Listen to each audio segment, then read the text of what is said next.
Hi, this is Andrew Zezas, your host at CFO Studio. Today I have the pleasure of interviewing Marty Latman, finance executive and networker extraordinaire. Marty is known throughout the area as a master networker, someone who truly understands the art of networking. And it's a pleasure to have him here today. Marty, it's so nice to see you. Thanks for being on CFO Studio. Andy, my pleasure, really is. Marty, as I said in the interview, in the introduction, people call you master networker. What about you, what about your career has made you such a success at networking? Well, Andy, it's really very simple. I spend a lot of time building relationships with people. I initiate conversations and I get to know people. That's what's important. So relationship building, networking go hand in hand? Hand in hand.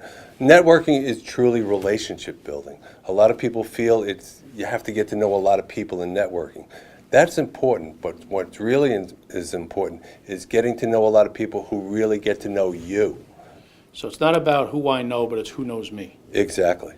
Okay, so in the networking process, I have to believe that you personally are involved in a lot of different networks. Is that true? Are you Yes, involved? I am. So tell me which networks you're involved with.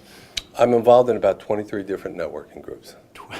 23 networking groups. Yes, I do. Oh my gosh. How do you manage that?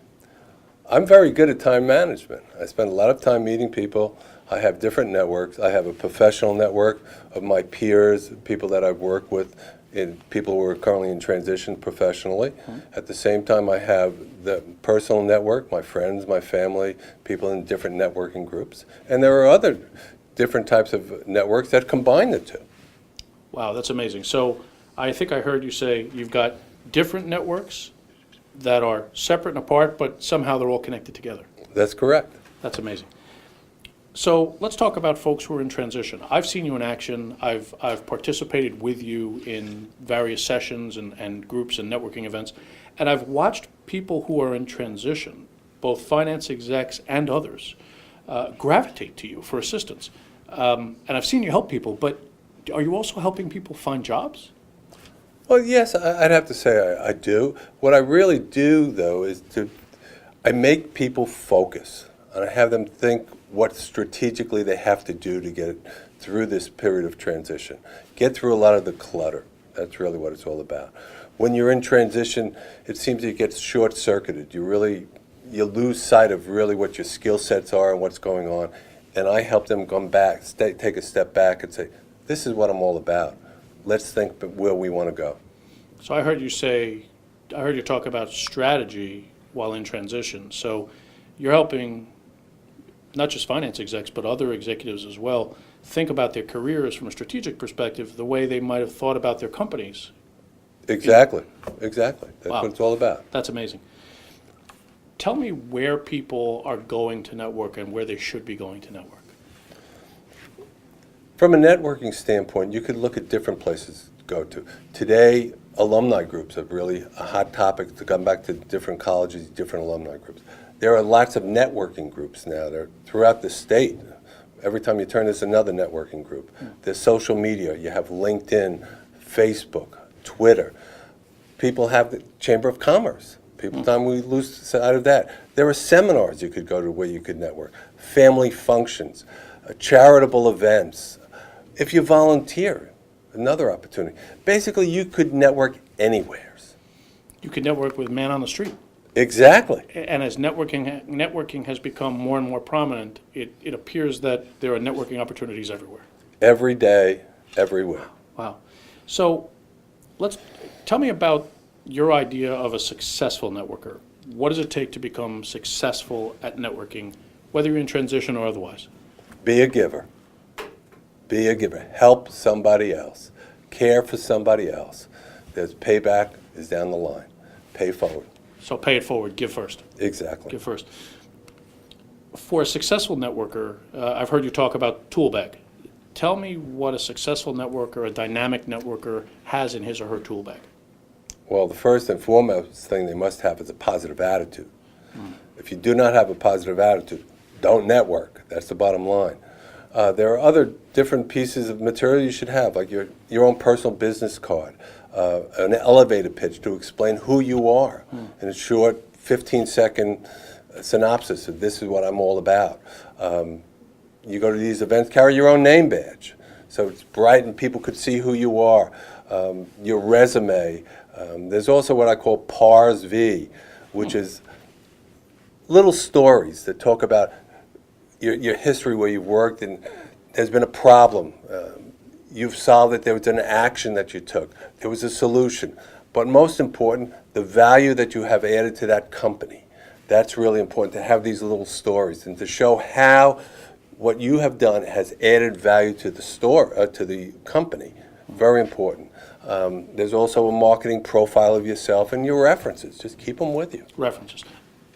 Now, let me take you back. You used the term PARS V.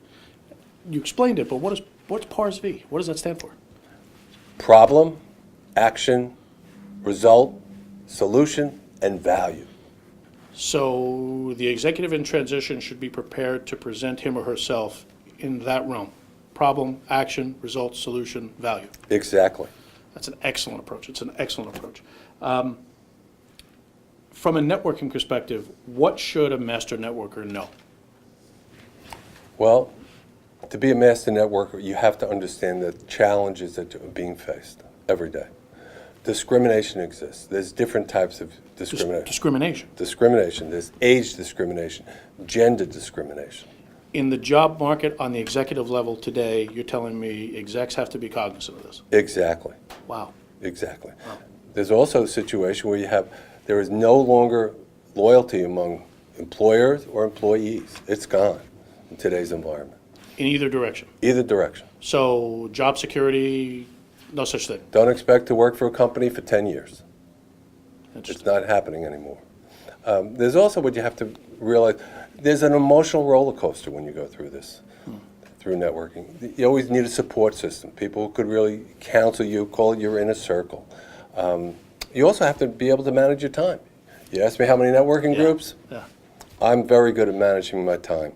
And at the same time, I look at, these are the goals that I want to set for myself. I want to go to this networking event. I want to meet 5 people. I want to meet this specific person. Right. That's what you want to do. You want to really stay focused as you go through this whole situation. Makes perfect sense. Marty, we're running out of time. I want to ask you one last question. And if you were to wrap this up and tell me, as a networker, as a seasoned, accomplished, successful businessman, executive, finance executive, and networker, what would you define as your credo? It's what I basically say, networking is as simple as ABC. Always be connected. Always be connected. Always be connected. Also important is what I consider ABP. Always be positive. Always be positive. People want to be around positive people. And finally, what I generally say is that in today's marketplace, being in transition is truly your permanent position. It's landing that's temporary. So it's not the transition that's temporary, but executives should be viewing themselves as landing is the temporary part, transition is something that will happen before and after, again and again. Exactly. Marty, that makes a hell of a lot of sense. This has been great. I'm sure we could talk for hours about networking. I want to thank you very much for being here today and sharing and giving to the folks. Andy, my pleasure. Truly my pleasure. Thanks, Marty. Okay. This is Andrew Zezas for CFO Studio saying thank you for watching.